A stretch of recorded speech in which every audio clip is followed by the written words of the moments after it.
My friends, this is a very sacred season. We just had a few weeks ago, the Hajj, the Islamic pilgrimage. We're having the Hanukkah, the Festival of Lights. This is the Advent season. This is a good time to really reflect, to do some inner contemplation. And rather than talking too much, I thought what I'd do is offer you some stories, teaching stories. I love teaching stories, as you know. Now, of course, the problem is if there are too many teaching stories, as they say, it can cause indigestion. But the good news is, you know most of these stories. So the one story I want to start off with, this is something we're asked all the time, me and my interfaith amigos, my pastor friend, my rabbi friend, they say, you know, we have this story of the rabbi, the pastor, the imam who walk into a bar. So how would you complete that story? By the way, for my Muslim friends, everything is metaphorical. So, a tavern is simply a place where you go and drink and you acquire what is called divine knowledge. In fact, a lot of mystics say, you know, here I am, when I'm with these conservative assemblies of Muslims, they say, hey, you're too drunk, get out of here. When I go to the tavern, they say, you're much too sober, you don't belong here, get out of here. So what do? So here are these three clerics, the imam, the pastor, the rabbi, drinking and drinking. This is a story you're familiar with.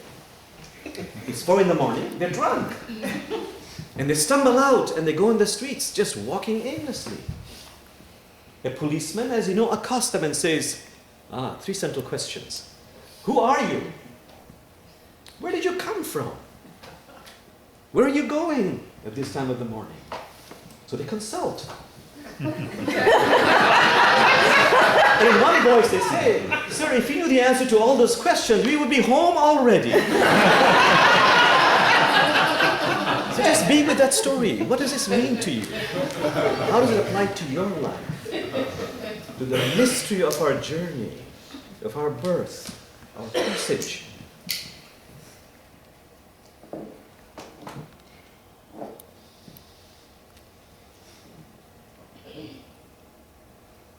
There's a very beautiful 12th, 13th century Islamic teacher named Attar.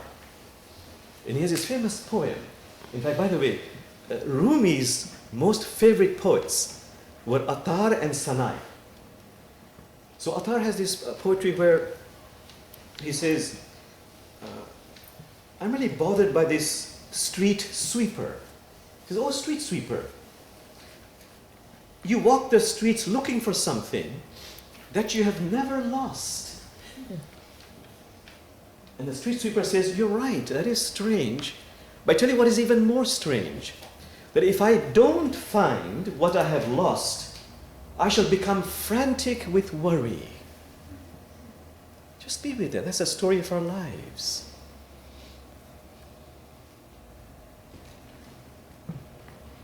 The mystery of it. And all the great teachers said, rather than analyze it, question it, just be in the mystery.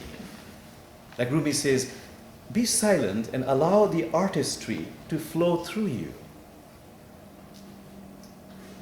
And something happens, something deepens. Islamic mystics say it's like an ordinary stick that breaks into a bud. An ordinary stone that marbles into a ruby.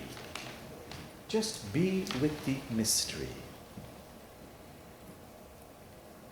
The Quran says, of knowledge we have given you but a little. It goes on to say, another passage, of everything we have created opposites. So you might know only God is one.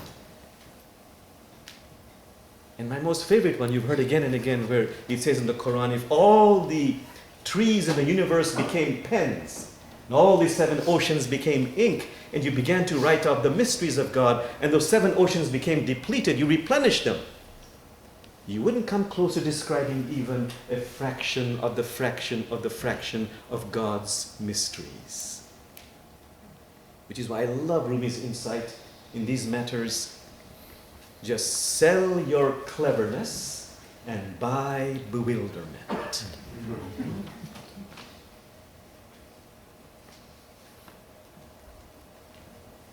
Okay, this loss, something you have lost or not lost. The second story, which all of you know, is the famous story of Rabia, the most beloved female saint, 8th, 9th century. The familiar story. She is looking for a lost key under the street light. She cannot find it. The entire village joins in, and they cannot find it. So they ask her, beloved Rabia, can you tell us whereabouts you might have dropped it so we can better direct our search? And what does she say, as you know? She says, I didn't lose it over here. I lost it in my house over there, miles away. So why are you looking for it here? She says, it's simple. My house has no light at all. There's so much more light out here. So of course they laugh. And she says, now, you have laughed, which tells me you're intelligent people. You're clever people. But now you tell me, why is it that when you have lost your joy, your peace of mind, your contentment, because of a failed relationship out there, a job that didn't transpire, and you focus so much on changing this and that, did you lose it out there? Or did you lose it in here? Inside you? But of course, it's much more dim. It's much more inconvenient to look for it where you actually lost it. This in Islamic terminology is called qibla, direction, the right direction. So ask yourself, in my life, am I looking for things, as you reflect in Advent, am I looking for things in the right direction? And just be with it.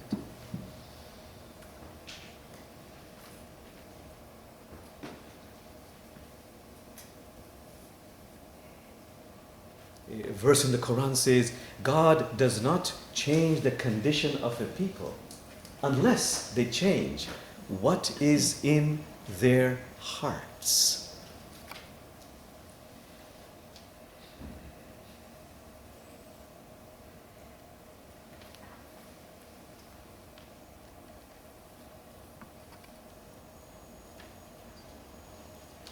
On the same line, I love this story.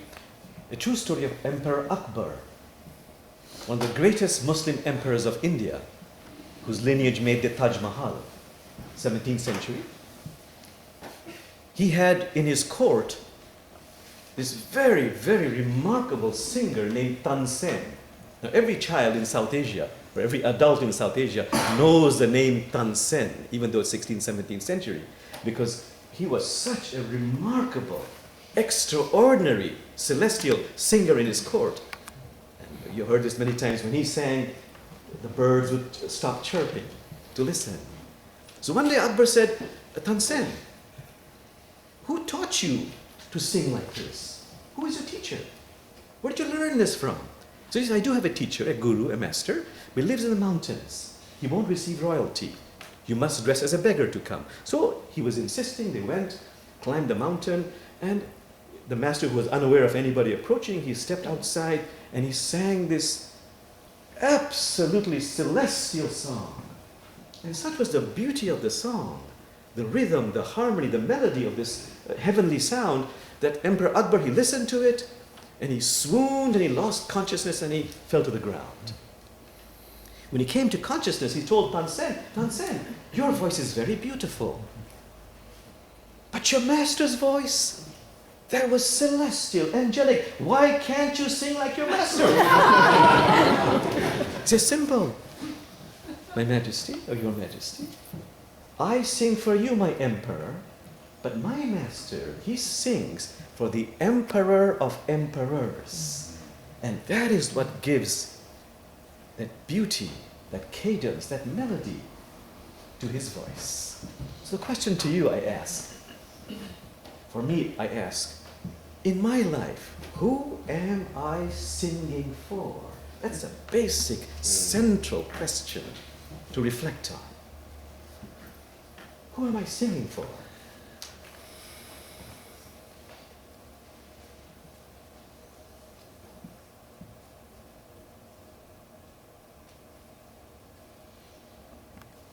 You've heard this many, many times, this wonderful law of the created world. reflected in every single religion. Whose ever approval you seek, you are their prisoner. I repeat, whose ever approval you seek, you are their prisoner. It's not a question of good or bad, it's a law of the created world. Whose approval, Jamal, are you seeking in this lifetime? And of course, you know the answer, which my parents told me again and again. The answer is simply, choose your jailers with care and deliberation.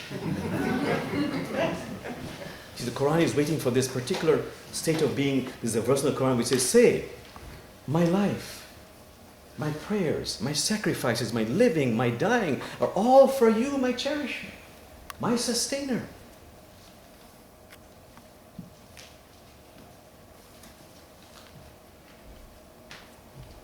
Again, I repeat, I ask myself, ask yourself, in my life, who am I singing for?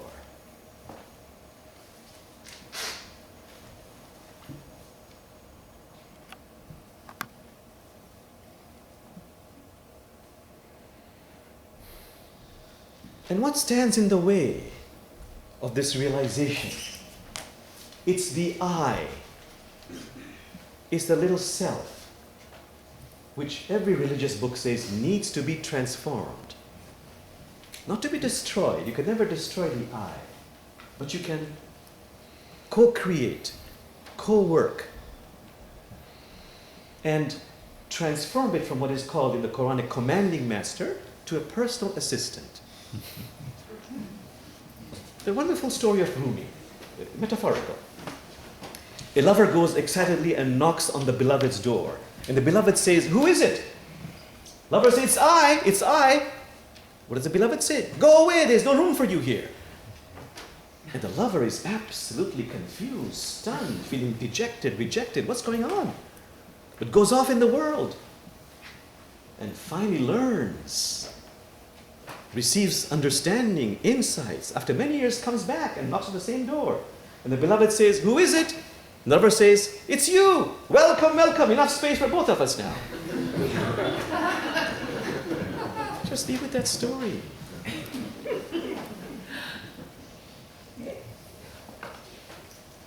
Rumi has this wonderful poetry. He says, God is saying, it's not only I who is speaking here, but you too, your own heart.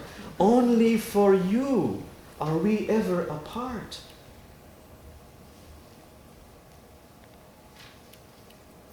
There's a famous Buddhist story of this very famous business rich person who goes to the Buddha and says, Lord Buddha, I have decided to give up all my attachment to my worldly goods. I'm placing my goods at your disposal, my property, my servants, my lands, my this, my that. I'm doing this, I'm doing that, I'm doing this. I'm dedicated to this. And the Buddha looks at him very lovingly and says, brother, keep your goods. Just give me your eye. That's all I want.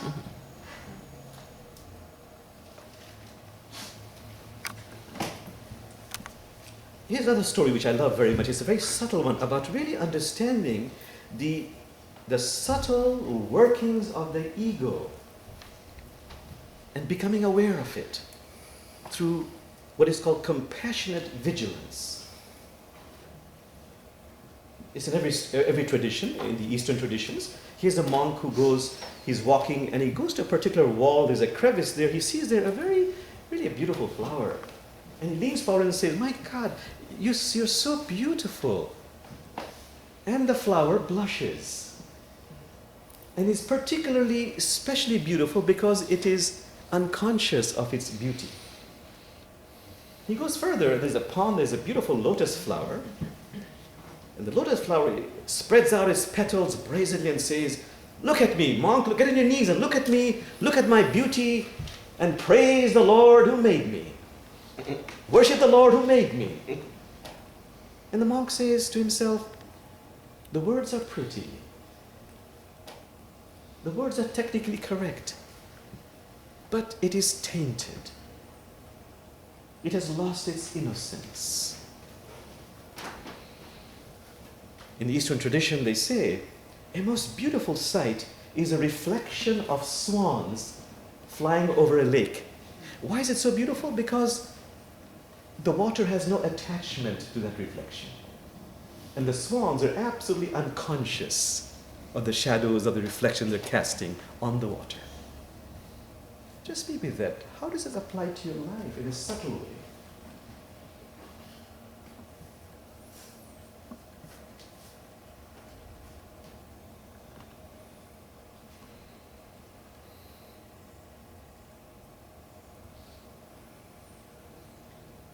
You know, in Islam we say, and all traditions says, the most pure person is the one who is most unaware of the notion of his or her own purity.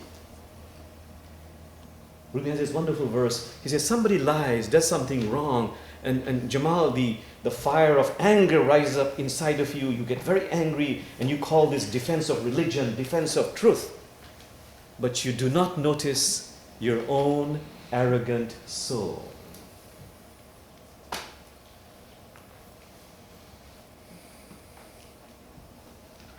My most favorite story is of this wonderful Sufi saint Sadi, who would pray all night long because his father was a great saint.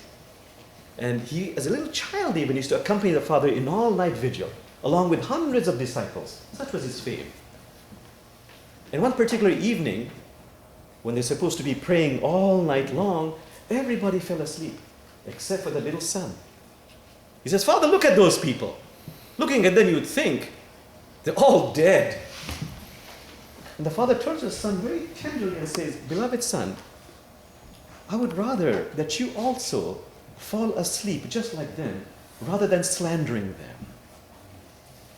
And the son said he never forgot this lesson about the subtle workings of the ego.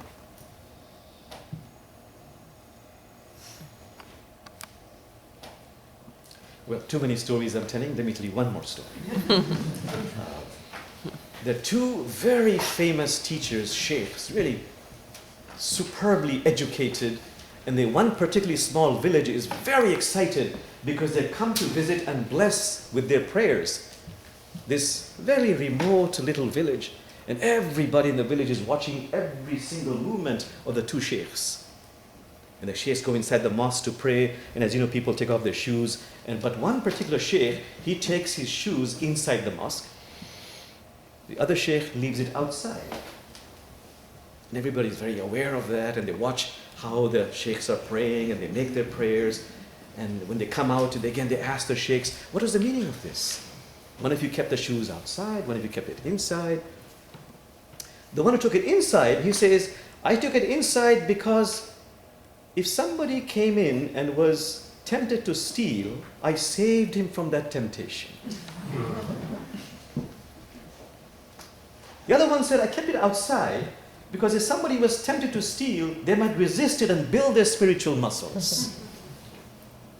The people were confused. Who was the real sheikh? Whose prayers really resonated in heaven? They went to the, I suppose, the supreme sheikh and said, who was the real sheikh? And he was a seer. He would go into a sort of a trance, and he would be able to understand everything. He said, neither of those two sheikhs. While you people were so busy ogling those sheikhs and watching every single move, you failed to notice there was a poor, shoeless person who came into the mosque, who had a heart of gold, who from the depths of his sincerity, with what is called increased necessity, he just prayed and prayed with humility and sincerity for prosperity and goodness to come to this village. That was the real prayer that resonated in the heavens, and he is the real sheikh. How does this story apply to your life? Just stay with it for a few seconds.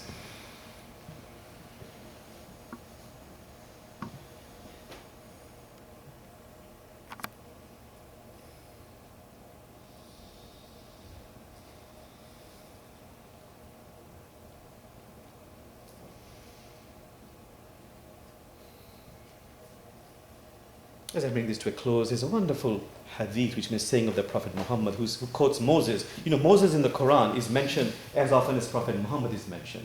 And Moses says, prays to God and says, God, are you distant in terms of separation that I should, when I want to remember you, invoke you, and call out your name, should I shout loudly your name? Or are you so close that I should whisper to you? And God replies and says, neither one, just remember me. That's all I ask. Just remember me. The Quran says, truly, in the remembrance of God do hearts find rest. In this time of contemplation, what is your practice or practices where you remember God? In your daily life, in your meditative life, at all times, how are you remembering God? In the Eastern traditions, like Buddha says, you have to practice silence. That's confirmed. Here comes that message. Well, thank you. That's a validation. This is a wonderful verse which I love to quote. You've heard where it says, be silent, that the Lord who gave you language may speak. For as he fashioned a door and a lock, he also made a key. Silence. Or prayers. Muslims pray 5 times a day. They use their body to express its adoration for God. I love that saying, one prostration of prayer to God frees you from 1,000 prostrations to your ego. Now there's another hadith where Prophet Muhammad said, God said that, when you remember me, I remember you, God says. But when you remember me in a group, I remember you better. Which means, do we have in our lives what is called a circle of love? Do we have authentic community?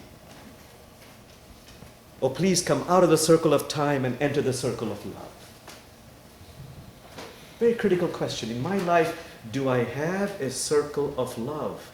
A wall standing alone is useless. Add to it other walls, it can support a roof. Only when ink joins with a pen can the blank paper say something. And if you were to ask any practitioner of any tradition who has studied the holy books, what can I really do? I have not done well in my life in terms of being a good person. I have not done spiritual practices, haven't done my rituals. In Islam, the word is righteous deeds. The Quran says, it doesn't matter what your gender is. It doesn't matter what your religion is. What takes you to heaven is doing righteous deeds. Prophet Muhammad said, do little acts of deeds. Don't be worrying about huge thoughts about what is my sacred mission. God does not tire of giving rewards if you don't tire of doing little acts of goodness. Righteous deeds. Let me end with a quotation by Prophet Muhammad you've heard 100 times. Prophet Muhammad said, Jamal, when you came here, everybody was laughing and smiling, but you were crying and crying. Lead such a life that when you leave this life, you go over to the other side, everybody is weeping and crying, but you're laughing and smiling. Just be there for a few moments.